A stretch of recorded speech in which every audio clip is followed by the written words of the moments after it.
Toda grande transformação começa com uma pergunta: o que fazer com aquilo que sobra?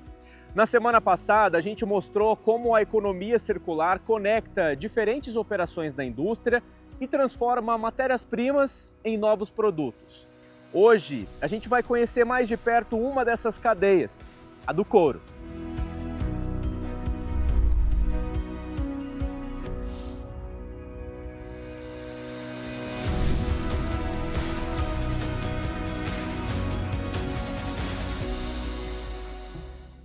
O couro está nos carros, nos calçados, nas bolsas e em tantos outros produtos que fazem parte do nosso dia a dia, né?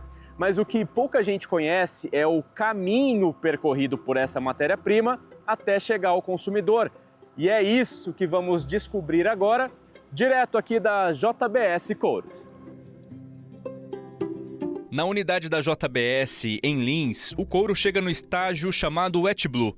É uma pele que já passou pelo curtimento, mas ainda está longe do aspecto final do couro.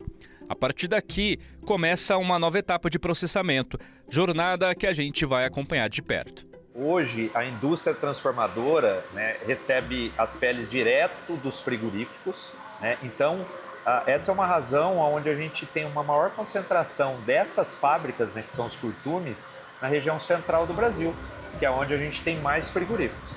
Então, a gente recebe isso pós-abate, a gente acaba tendo que cuidar dessa pele, é um material orgânico, então a gente faz uma preservação dessas peles até elas chegarem no curtume. Então a gente recebe ela in natura, ela vem pós-tiragem, a gente recebe no curtume e é onde a gente processa ela. Ramon, quais são os tipos de curtimentos? Basicamente a gente tem 3 tipos de curtimentos, nós temos os curtimentos com metais, sais minerais, o mais conhecido e o mais comum é o curtimento ao cromo. Nós temos aí o que chamam no mercado de curtimento livre de cromo. E aí eu diria que são 2 caminhos, sabe? Um que é a base de glutaraldeído e outros curtentes que tem no mercado, como zeolita, sulfato de alumínio, e o curtimento vegetal. O curtimento vegetal é aquele que todo mundo conhece, principalmente o brasileiro, que é o curtimento que faz cela, aquele do celeiro, é um curtimento que dá, sabe, um corão forte e firme. São basicamente esses 3 processos. O cromo é o mais comum? O mais comum é o cromo. Eu diria que hoje 90% ou um pouco mais, 90% ou um pouco mais é curtimento ao cromo. É um produto que ele tem uma versatilidade, uma flexibilidade e a gente consegue fazer diferentes artigos para atender diferentes mercados com esse tipo de curtimento. Falando também a nível de sustentabilidade, é um curtimento que estabiliza melhor o couro, a proteína. E aí, consequentemente, quando a gente fala do recurtimento, você acaba tendo mais, entre aspas, facilidade de chegar no artigo final. Dinâmico, o mercado de couros muda e a indústria acompanha essas novas exigências. O curtimento a cromo ainda é a principal rota da produção mundial. É dele que surge o Wet Blue, o couro úmido e azulado. Já os processos sem cromo dão origem ao Wet White, também úmido, mas de cor branca. Tem partes do processo que você tem que preservar a umidade do couro, como você comentou, por isso que a gente fala que ele é úmido. E por isso que ele chama Wet Blue ou Wet White, que aí é o azul molhado ou o branco molhado, E aí você acaba transformando ele e depois no final ele tem que ter uma umidade final, E obviamente que essa umidade é para preservar o produto. Começa com quanto? Termina? Começa com 50% de umidade, quando a gente fala em Wet Blue mais ou menos, e termina com 10, 12% de umidade quando o produto está acabado. Amor, e quais são as etapas desse processo na indústria? A indústria transformadora de couros, os curtumes, na verdade, dentro do processo de manufatura, a gente tem 3 etapas que a gente considera assim, que são fundamentais. A primeira etapa é o curtimento, é o processo onde você transforma pele em couro, é onde você estabiliza a proteína, que na verdade a pele do animal é uma proteína, você estabiliza e deixa ela imputrescível, ela se torna imputrescível, aí a gente chama de couro. Depois nós temos o recurtimento, que é onde você confere características como cor, espessura, maciez, né? Se o couro é um pouco mais macio, se o couro é um pouco mais travado, se ele tem mais corpo, menos corpo, linguagens, né, da indústria do couro. E depois o acabamento. O acabamento é responsável pelo look final do produto e principalmente as resistências, né, físico-mecânicas. Obviamente que tem que estar apto para o uso, né? E aí, calçado, revestimento de móvel, revestimento de automotivo, e cada um tem a sua especificidade. Eu diria que assim, quando a gente faz uma analogia, né, para a gente entender, é como a construção de uma casa, onde o curtimento é o alicerce, é a base, né? O recurtimento, as paredes, né, a parte hidráulica, a parte elétrica, e o acabamento é o acabamento final de uma casa, né? Piso, revestimento. Às vezes o alicerce não é visto, mas se você faz um mau alicerce, a casa não para em pé. Então é muito importante você ter planejamento, né? Ter controle e ter harmonia entre todas as etapas do processo, né, de transformação do corpo. Antes de virar matéria-prima, a pele carrega uma história, registros da vida no campo, marcas de fogo, cicatrizes de arame, feridas e até os pequenos sinais deixados por carrapatos. Tudo isso pode acontecer no couro. E para a indústria, quanto mais uniforme essa superfície, melhor. A gente está trabalhando com material que é orgânico, né? Cada um tem o seu DNA, é como nós, né? Então, cada couro é um couro, né? E aí, além disso, ele tem as marcas que ele carrega da vida, né? E aí, é uma marquinha de microparasita, de um endoparasita, tem as famosas marcas, né, para identificar animal, que essas marcas acabam, no fim do dia, prejudicando. Na verdade, tudo que é defeito acaba prejudicando a qualidade no final, né? E o couro, o bacana do couro, né, o luxo, né, a atemporalidade do couro é a naturalidade. Quando o couro tem muito defeito, acaba que na hora que você vai fazer o acabamento, você tem que cobrir demais o couro, né? E aí perde o luxo, né? Perde aquele visual bacana de transparência, de um couro mesmo, né? Aí começa já a ir para uma linha de sintético, né? E aí não é legal para nós. E o grande desafio da indústria é de conscientização, é de conscientizar toda a cadeia produtiva também. Exatamente, isso faz toda a diferença, né? A gente tem, e falando um pouco de Brasil, né? A gente tem um rebanho enorme, tem uma indústria atualizada, falando a nível de unidades processadoras de couro, que são os curtumes, é uma indústria atualizada, é uma indústria que investe em pesquisa, em desenvolvimento, mas tem coisas para trás, né, na vida do animal que a gente não consegue resolver com isso, né, nem com tecnologia. Então, a conscientização do cuidado, do bem-estar animal, de cuidar bem do gado, isso faz toda a diferença para nós no final e para a cadeia toda, né? Quando se fala em economia circular, a indústria de couros é um exemplo. Durante o processamento, o que sobra também pode ser aproveitado. Raspas e aparas de couro podem virar matéria-prima para a produção de colágeno. E o farelo gerado no rebaixamento do couro pode ser usado na produção de fertilizantes. É o próximo assunto aqui no Planeta Campo. Você já viu aqui no Planeta Campo as principais etapas que transformam a pele bovina em couro. Do curtimento ao recurtimento até chegar ao acabamento, a gente acompanhou de perto essa jornada dentro da indústria. O que sobra pelo caminho também pode ganhar valor, um novo destino e voltar para a cadeia como matéria-prima. É a lógica da economia circular. O couro, ele é indissociável da economia circular, e eu acho que se a gente fosse pensar num exemplo de cadeia produtiva que converse com conceitos de economia circular que acabam sendo modernos, a cadeia produtiva do couro traz isso há milênios.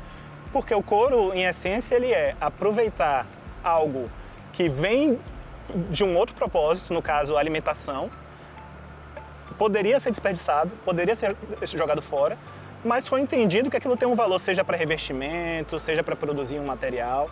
Então, por essência, na verdade, a cadeia do frigorífico, ela em si, ela parte do princípio de que você precisa ser eficiente, você precisa aproveitar o máximo que é gerado dela para que ela faça sentido. É um setor de margens estreitas, mas quando você consegue dar propósito para tudo que você gera dele, você começa a fazer sentido para o negócio. O setor de couros pode ser visto como uma extensão dessa lógica circular que nasce do frigorífico. Porque dentro de uma fábrica de couros, você repete esse mesmo raciocínio. O que é que eu posso aproveitar aqui que, na verdade, pode fazer sentido para uma outra indústria? Então, a gente pode ter como exemplo o sebo, ele é usado para fazer sabonetes, para fazer biodiesel.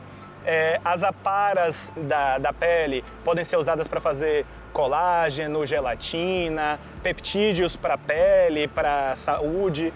Então, na prática, acima de 90% do peso da pele que uma fábrica de couro recebe vira algum produto. Não é jogado fora, não perde sentido, não perde valor, vai parar, seja na cadeia alimentícia, na cadeia de sapatos, de móveis e por aí vai. E essa lógica de aproveitamento vai ainda mais longe. Durante o processamento do couro, outros materiais também ganham novos destinos. Um deles é o farelo de rebaixe, gerado quando o couro passa pelo ajuste de espessura. Dar uma destinação a esse material era um desafio para a cadeia, até que uma nova possibilidade foi encontrada. A gente chegou a criar uma solução para um ponto da cadeia que a gente não conseguia ter uma resposta. Tem uma etapa da produção do couro que você deixa ele na espessura que você quer. Porque um couro de cinto pode ser mais grosso, então um couro para sofá pode ser mais fino. Só que para deixar o couro na espessura que você quer, você acaba gerando lixo, resíduo, no caso sobra de couro. E no passado a gente não tinha o que fazer com isso, a fibra do couro estava destruída e não tinha o que fazer, era lixo. Recentemente, depois de muita pesquisa, muito investimento em entender o que é que a gente poderia fazer com isso, a gente chegou em parceria com a empresa de produção de fertilizantes na Itália, a gente transformou o que era antes um resíduo, um lixo, em fertilizantes de alto valor agregado, aplicação muito específica, porque ele tem ali aminoácidos que são muito nobres. No fim do dia, acho que isso que é legal quando a gente pensa em circularidade, né? Que é a gente entender que a diferença de um resíduo para um produto ou um subproduto é o significado que a gente dá para ele. É o que a gente faz com ele. É o que a gente faz com ele. Na prática, a gente pode estar olhando para a mesma coisa por décadas e não ter o que fazer com ele, chamar aquilo de lixo. De repente, a gente consegue dar um sentido para aquilo se torna uma matéria-prima extremamente valiosa, né? E ser sustentável também é repensar processos, né? E acredito que isso também faz parte da rotina de uma indústria. Com certeza. Sustentabilidade não é um fim, né? Acho que a gente nunca chega naquilo, mas é você constantemente estar se questionando e se fazendo perguntas sobre se a forma como você faz, ela pode ser otimizada, ela pode ser mais eficiente, ela pode ser feita usando matérias-primas melhores, mais responsáveis, menos recursos naturais. Ou seja, por mais angustiante que isso possa soar, a sustentabilidade não tem fim nesse se fazer de perguntas, né? A economia circular também se constrói a partir da conexão entre diferentes operações. O que é reciclado em uma unidade pode voltar como matéria-prima para outra. Assim, materiais que já cumpriram uma função ganham uma nova utilidade e permanecem na cadeia produtiva. É o caso do plástico, que protege os couros. A gente tem a JBS Ambiental, que é uma recicladora de resíduos, mas recicla muitos resíduos plásticos. E todas as capas que a gente usa para proteger os pallets de couros da gente são de plástico reciclado pela JBS Ambiental, cuja maior parte do plástico que ela usa para reciclar veio de alguma fábrica da JBS. Então é um exemplo de como a gente consegue ser cliente e fornecedor dentro do mesmo negócio. A pele, né? Acho que é um outro exemplo disso. A JBS Couros compra peles da Friboi. O colágeno, a JBS Couros, ela vende aparas de pele para outros negócios da JBS que vão fazer produtos nutracêuticos, farmacêuticos através disso. Então, a gente tem muitos exemplos. A gente usa de apoio, de guarda-reio para nossas fábricas, plástico reciclado também da JBS Ambiental. Então a gente tem, inclusive, reuniões periódicas justamente para a gente quebrar a cabeça junto e ver que outras soluções a gente pode criar dentro de casa, pensando que, no fim do dia, é um luxo, né? Você ter um time especializado em reciclagem, em engenharia de produto dentro de casa, né? Sentado do seu lado. Quando a gente fala do conceito de economia circular e ele, na sua essência, para a gente aqui na JBS, acaba sendo um modelo de negócio, né? Novos negócios com esse DNA de economia circular, de transformação, de agregação de valor, olha para tudo que é gerado na cadeia da JBS. Hoje a gente fala de 99% de todo o resíduo da cadeia do bovino é reaproveitado, e a gente olha isso como uma oportunidade de uma segunda vida, né? Oportunidade de renovação, oportunidade de negócio. E é justamente isso, você gerar valor, transformar resíduo, voltar para a cadeia e não falar de recursos finitos. Em uma indústria que muda, se reinventa, incorpora novas soluções, tem gente que acompanha essa transformação há décadas. Há mais de 30 anos no setor, Ramon viu de perto muitas dessas mudanças. O que mais me impressiona é que é uma profissão que você sempre está aprendendo, sabe?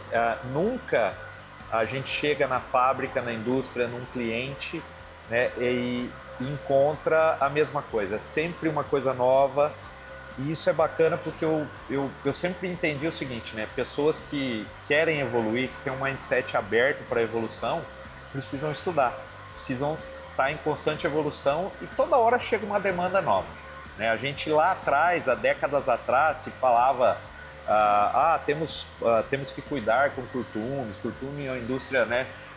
Olha, a coisa evoluiu tanto que hoje a gente fala em sensibilidade, né? Então, é evolução, é aprendizado, é muita inovação, né? Uma indústria que...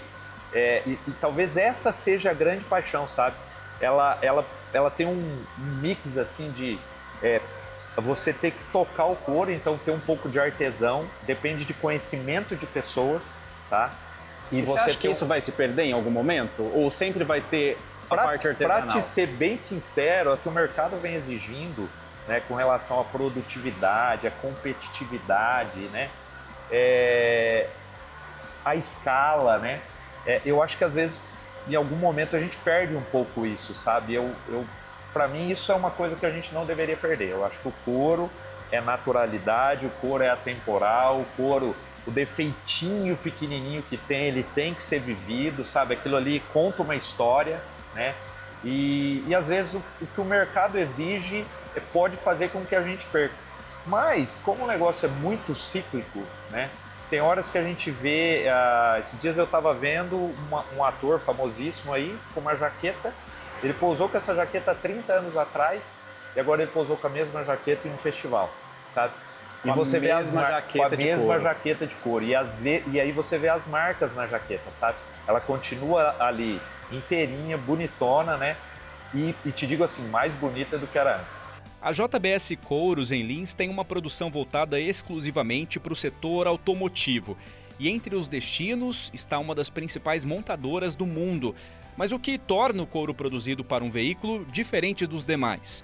Que padrões ele precisa atender antes de deixar a fábrica? Essa é a próxima jornada aqui no Planeta Campo. O couro que a gente conhece é resultado de uma longa jornada. E você já acompanhou aqui no Planeta Campo parte desse caminho, da transformação da pele bovina aos novos destinos que surgem com a economia circular. Agora a gente vai conhecer mais de perto essa produção. Na JBS Couros, em Lins, todo o processo é voltado exclusivamente para o setor automotivo. Um mercado que exige cuidados específicos até o couro estar pronto para chegar ao interior dos veículos. A gente trabalha o couro aqui até o estágio de semi-acabado, que é esse estágio aqui, que após o recurtimento que a gente viu lá, aqui vai faltar só o acabamento final agora. E por motivos de logística e demanda, essa empresa tem curtumes de acabamento em várias partes do mundo. Então daqui a gente manda couro para a Hungria, a gente manda couro para a China, a gente manda couro para a Tailândia, a gente manda couro para várias partes do planeta, onde eles fazem o acabamento final, cortam as peças do banco e fazem a capa final e entregam o banco montado dentro da linha de produção dos carros. Novos materiais estão entrando, as outras indústrias fizeram avanços, mas ele ainda continua sendo quase que insubstituível como um dos melhores revestimentos que você pode usar, ou num banco de carro, ou num sofá, ou num calçado, ou numa bolsa. E uma das razões para o couro ser referência está na durabilidade. Quando bem cuidado, ele pode atravessar anos e até gerações sem precisar ser substituído. E essa longa vida útil também faz parte da discussão sobre sustentabilidade. Mas ela não para por aí. A forma como esse couro é produzido também entra nessa conta. A gente tem uma série de requisitos que a gente tem que cumprir, exigências, né? A nível de substâncias que a gente pode utilizar ou não pode utilizar no processo, uma série de certificações, né? A gente tem que ter muita responsabilidade na escolha de um fornecedor de insumo que a gente vai usar na indústria, sabe? E às vezes quando a gente está falando um pouco de sustentabilidade, se discute muito esse lance de o que o cara está usando, os insumos, é uma indústria que usa químicos, né? Mas e o tempo de uso, né? A gente pega um material que não é de couro, né? Um revestimento que não é de couro, um acessório que não é de couro. Quanto tempo dura isso, né? Eu tenho exemplo em casa, né? Minha esposa, ela abre o guarda-roupa às vezes, tem um sapato lá de couro e por dentro o revestimento é de sintético, tá todo descascando, ela não consegue mais usar o sapato, né? E o couro tá ali já há anos, né? Sem sofrer nenhum tipo de dano. E entre tantas informações que acompanham o couro, tem uma que ajuda a contar a história de onde ele veio. Um código permite fazer o caminho de volta. A partir dele, é possível rastrear informações sobre o bovino e chegar até a fazenda de origem. A gente tem um portal de transparência que a gente consegue fazer com que qualquer pessoa consulte essas informações, traz segurança, né? E eu acho que é o que ajuda a gente a diferenciar e a distinguir para todo mundo que queira saber que é possível, não só é possível, como é feito no Brasil, cadeias responsáveis, rastreadas, de baixo impacto ambiental, com baixo uso de produtos químicos. Mas é essa construção que vem de múltiplas frentes, né?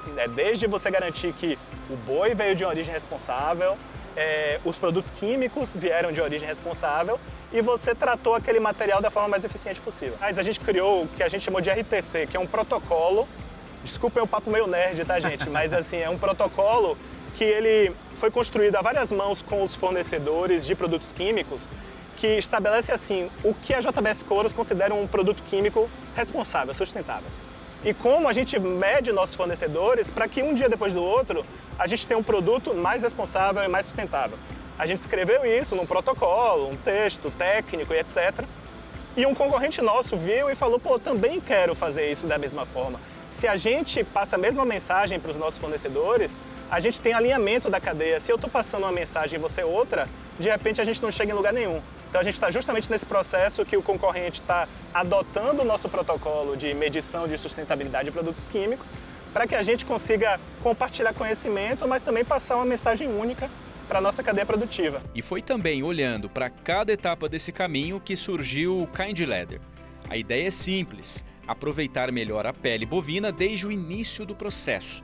As partes que teriam pouco aproveitamento no couro são retiradas antes e podem seguir para outras finalidades. O Kind Leather é um projeto que a gente toca desde 2019, mas ele transformou nossa forma de olhar para couro, mas a gente gosta de pensar que o setor do couro mesmo, porque na prática a gente tem no couro um formato que é o formato da pele, e muitas vezes era o formato que chegava no cliente que vai cortar um sapato e etc.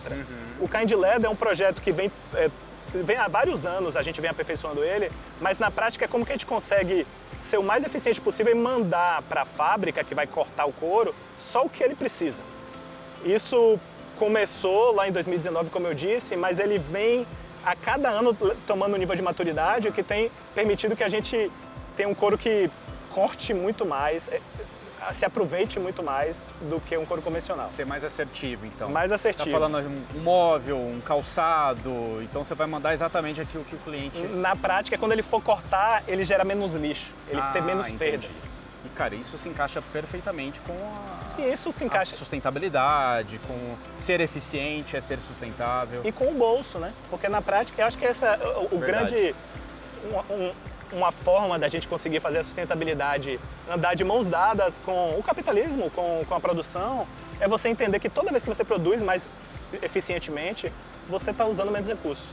Eu acho que quando você consegue retroalimentar uma coisa a outra, você faz as duas coisas que muitas vezes as pessoas acham que andam em caminhos contrários, se comunicarem, convergirem e se apoiarem.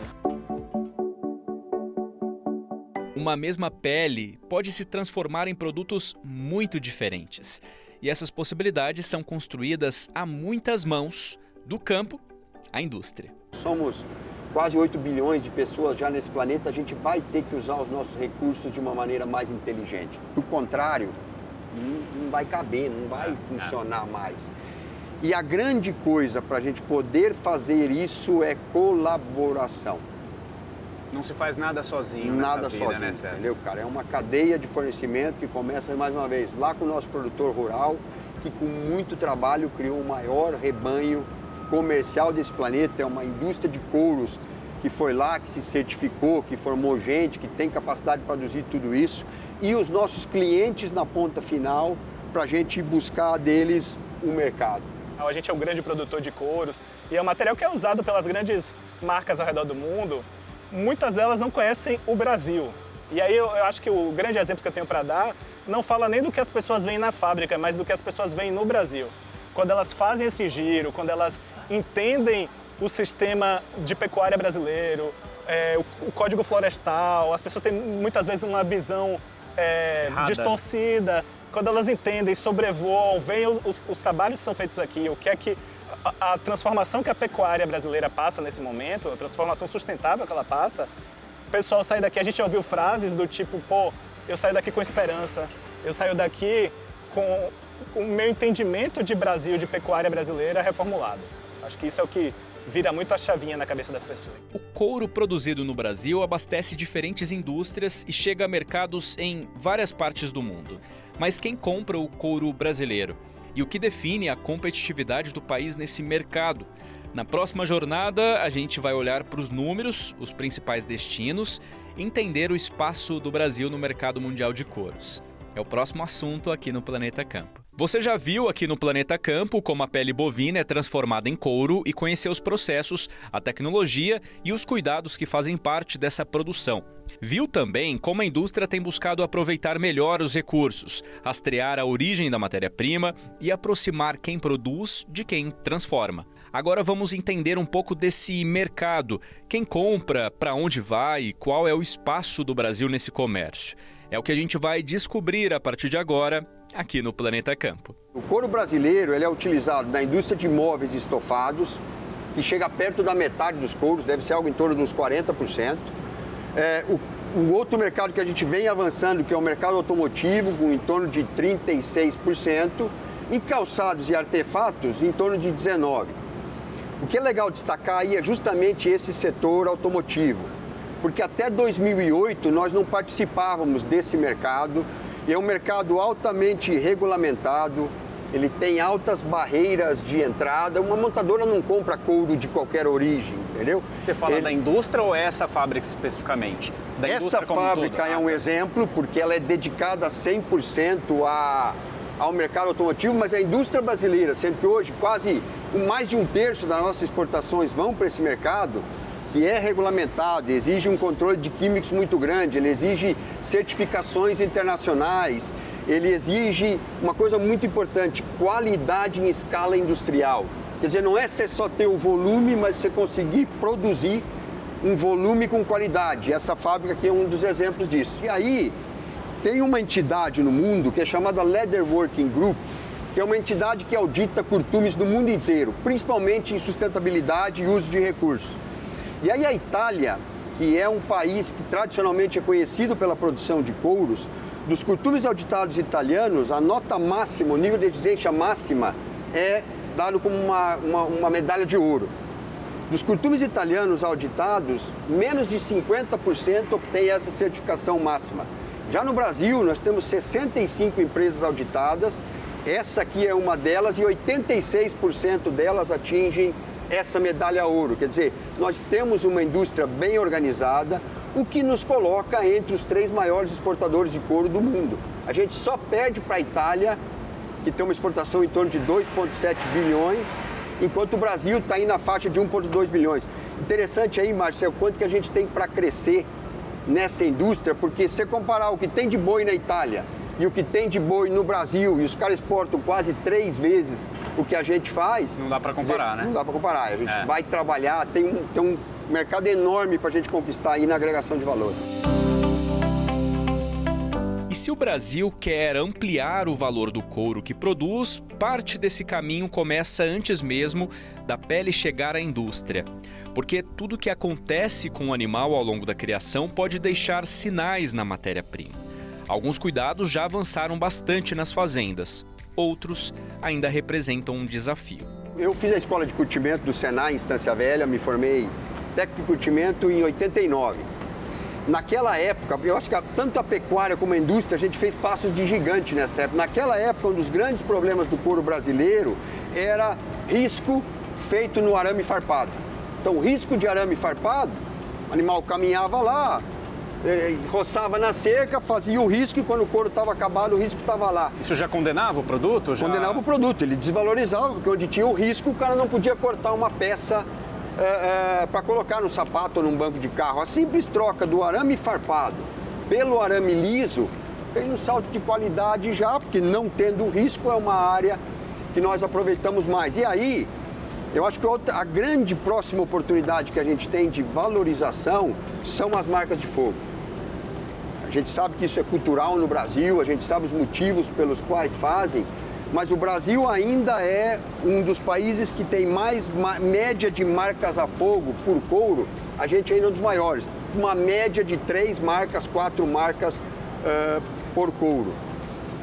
Se a gente fizer um trabalho disso, a marca de fogo é o único defeito de origem, mas que a gente não consegue eliminar no processo.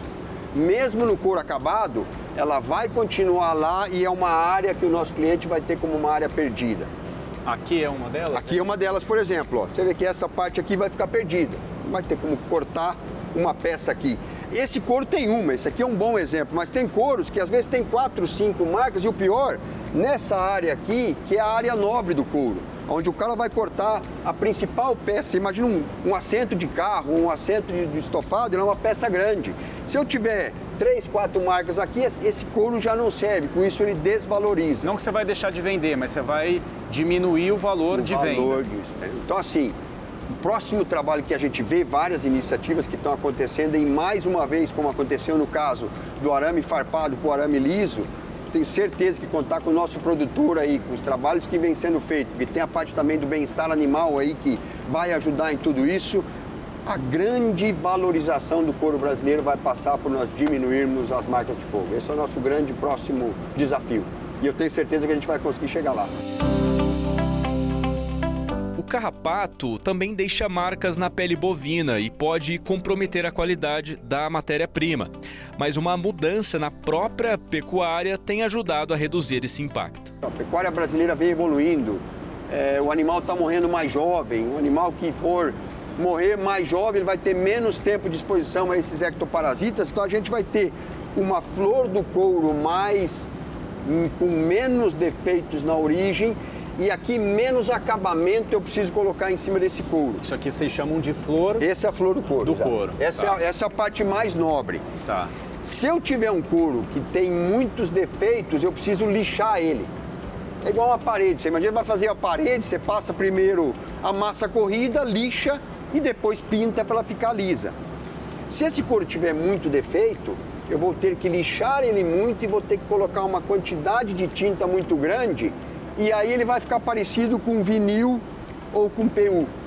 Então, a valorização dele está em justamente eu colocar o menos acabamento possível nesse couro para valorizar a naturalidade dele. E essa parte aqui que é do cupim, né, César? Aí estava o cupim. Do cupim para cá. Exato. Tá.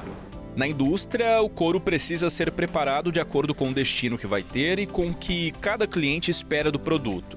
É aí que entra um trabalho de precisão, em que diferentes características precisam encontrar o equilíbrio certo. Hoje, nós tivemos a oportunidade de conhecer uma fábrica, né, que ela é voltada 100% para atender a indústria automotiva. Porém, veja bem, né, a gente atende aqui vários clientes de diferentes continentes e aí são diferentes marcas. E cada cliente desse, que é da indústria automotiva, tem uma especificação, né? Então, por exemplo, a gente fala em resistências, a gente fala em maciez, a gente fala em break, né? Que é um exemplo que eu te dei lá dentro da fábrica, né? Quando a gente puxa exatamente, assim, quando a gente puxa o couro, faz uma concha e forma uma ruguinha. O conjunto disso é o produto final, né? Óbvio que aqui eu citei, né, 3 specs aqui, ou 3 itens de uma especificação. E o conjunto disso aqui é o produto final. Às vezes eu busco um break espetacular e eu prejudico a resistência. Então, imagina que eu tenho que ter um equilíbrio, eu tenho que ter uma harmonia na construção de produto. E depois eu tenho que atender cada cliente. O cliente que eu atendo da Ásia, o cliente que eu atendo da Europa, o cliente que eu atendo das Américas, tem uma especificação diferente. Cada marca de carro tem uma especificação diferente. E aí entra a gente couro tem também. que atender isso. Entra couro, né? Existe, inclusive, uma certificação, né? Onde a gente passa por um processo de auditoria que é específico para carro, que é IATF. Se você não tem essa certificação, você não consegue vender para a indústria automotiva. Então é algo que demanda, obviamente, bastante investimento, né? Conhecimento e tecnologia. Quando a gente recebe um pedido, a gente recebe com todas as especificações e cores. E aí depois, dentro das cores, você tem lá um book de cores que você precisa respeitar, né? Para cada cliente. Imagina o seguinte, né? Um preto, por exemplo. Você viu vários couros pretos dentro da fábrica, né? Mas, só para vocês saberem, cada cliente tem uma tonalidade de preto. Tem cliente que quer um preto mais avermelhado, tem cliente que quer um preto mais esverdeado, tem cliente que quer um preto, enfim. E aí você tem que trabalhar para cada cliente dentro, né, do que é customizado para ele. A aptidão do couro brasileiro acaba que ela, em função de tamanho, de área, de corte, ela acaba que ela foi sendo um pouco mais direcionada para couros estofamentos, mas não impede a gente de usar em couros calçado, couros para artefatos em geral, mochilas, cintos, enfim, uma série de produtos que a gente consegue fazer com o couro brasileiro. O couro brasileiro chega a diferentes mercados e precisa atender a padrões que mudam de acordo com o cliente e o destino do produto. Mas o que faz o Brasil ser competitivo nesse mercado? Quais são as nossas vantagens e onde ainda existe espaço para avançar? É o que a gente vai entender na próxima jornada aqui no Planeta Campo. Você já viu aqui no Planeta Campo que a qualidade do couro começa a ser construída ainda no campo e que dentro da indústria essa matéria-prima precisa atender a diferentes padrões, de acordo com o mercado e o destino do produto. O couro brasileiro já encontrou espaço em diferentes mercados ao redor do mundo e o que faz a nossa indústria ser competitiva. É o que a gente vai entender agora. O couro brasileiro é relevante na indústria mundial? Primeiro pelo produtor rural, né, cara? Os nossos heróis nacionais aí que criaram o fazendeiro, o pecuarista, que criaram o maior rebanho comercial do planeta. Esse é um fator competitivo importante do Brasil. Nós temos volume, mas o volume só não basta, entendeu? Você tem que ter, do jeito que eu te falei, uma indústria organizada, entendeu? Por exemplo, assim, um outro país que tem volume de couros no mundo é os Estados Unidos. O Brasil tem capacidade instalada de curtumes para produzir toda a produção de couros. Os Estados Unidos não. Os Estados Unidos não deve ter 20% de capacidade instalada para os couros que eles produzem. Então eles exportam para a China, que virou a grande fábrica do mundo, couros no estágio salgado, que é a primeira... Tem loja. Então aqui a gente está organizado para isso. Tem mão de obra especializada, tem anos de tradição nesse setor. E essa competitividade também passa pela forma como a indústria evoluiu ao longo do tempo, porque produzir couro ainda exige experiência, olhar treinado e um conhecimento que foi construído por gerações. Tradição que hoje divide espaço com processos cada vez mais tecnológicos. Cada couro é um couro, você precisa, não é que nem um rolo de plástico que vai ser tudo igual. Então você precisa dessa atenção humana, desse caráter artesanal, do toque, da sensibilidade humana, ao mesmo tempo se comunicando, se conversando com máquinas modernas e agora que a gente está na fronteira da inteligência artificial, ainda mais. Por exemplo, vai explodir, então? Explode. Hoje, no passado, a gente tinha apenas uma forma de identificar couros, que é olhando e tocando. Agora, com a inteligência artificial, você já tem formas digitais de você identificar onde tem um risco, onde tem uma marca-fogo, onde tem uma placa de carrapatos, etc. E o que a gente espera que vai transformar nosso setor ainda mais para o futuro. Se a forma de produzir couro mudou com o tempo, a discussão em torno dele também mudou. Quando se fala em sustentabilidade, é preciso entender de onde vem essa matéria-prima e o lugar que ela ocupa dentro da cadeia bovina. Tem ONGs aí que falam, pô, mas não sei o quê, para você ter a sua bolsa de couro, um animal teve que morrer. A missão desse animal foi muito mais nobre, ela foi alimentar, certo? Ela criou a proteína, a carne, que é um dos melhores alimentos que a gente pode ter como ser humano. Descartar uma pele ou dizer eu não vou aproveitar a pele desse animal porque ele foi utilizado pela carne, para mim é um absurdo. O maior absurdo que você possa falar é pelo contrário, é utilizando essa pele, colocando ela num produto, num banco de carro, num estofado de couro, num sofá, que a gente vai valorizar ainda mais a vida que esse animal deu para nos fornecer tantas coisas que a gente sabe que um bovino fornece, além de couro, carne, várias outras produtos que saem desse animal, né? Tudo que a gente viu até aqui acontece em uma escala que impressiona. São muitos couros passando pela fábrica todos os dias. Os números até ajudam a dimensionar a produção, mas não explicam o que faz alguém continuar fascinado por esse trabalho depois de tanto tempo. Fui num curtume, vi o processo de transformação, recebimento de matéria-prima e o produto acabado no final. Me apaixonei, estudei. Eu acho que o que a gente tem de desafio, né, de inovação e de aprendizado é algo que sempre mantém a gente muito motivado. Cada hora é uma demanda diferente, né? Isso faz a gente ficar ligado aí no 380, né, sempre. Produz muito aqui nessa fábrica? Essa fábrica hoje a gente produz ao redor de 120 mil couros por mês. É uma boa produção quando a gente considera curtumes, né, ao redor do mundo. Uma fábrica com 120 mil couros por mês é uma boa produção. Produzir um couro de qualidade é parte desse processo. Fazer com que essa qualidade seja reconhecida é outra. E é nesse encontro entre o que se produz e o que o mercado valoriza que novas possibilidades podem surgir. Tem um amigo meu, Márcio, que fala muito assim, para a gente conseguir agora ir lá e valorizar o nosso produto e trazer riqueza para esse país, ele fala muito assim, ó, crie valor, identifique e seja pago por ele. O nosso fazendeiro vai criar valor lá com o volume de animais, com um animal bem cuidado, com 100 ectoparasitas que vai estar por lá. Nós no curtume temos que fazer um trabalho rigoroso de usar o químico certo, usar menos recursos, produzir um couro de qualidade e aí a gente vai lá e atinge os mercados certos que vão valorizar todo esse trabalho. Quando a gente trouxer esse valor para casa, eu tenho certeza que vai conseguir remunerar a cadeia inteira. Mas a gente precisa criar o valor primeiro. Se a gente só pretender receber antes de criar o valor, vai ser mais difícil. Daqui para frente, existe algum mercado em ascensão que vocês estão de olho?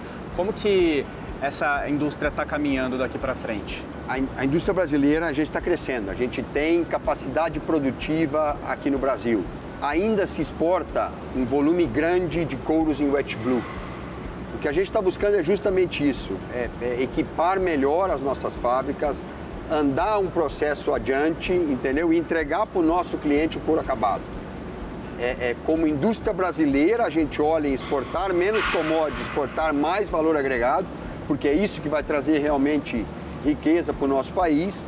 A gente aqui na JBS Couros já faz isso. Por exemplo, a gente tem curtumes, um grande curtume para couros estofados no Vietnã. Na indústria automotiva, a gente ainda trabalha com esse estágio até o semi-acabado, porque são grandes empresas, como eu te falei, é uma barreira de entrada muito alta no couro acabado. A gente já participa. No couro de mobília, essa barreira de entrada ela é um pouco mais baixa. Então a gente tem uma fábrica no Vietnã que faz só o processo de couro acabado.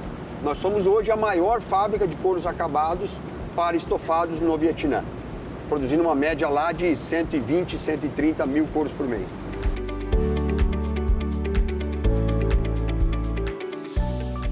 O Planeta Campo fica por aqui. Eu espero que você tenha gostado dessa edição especial sobre a indústria de couros.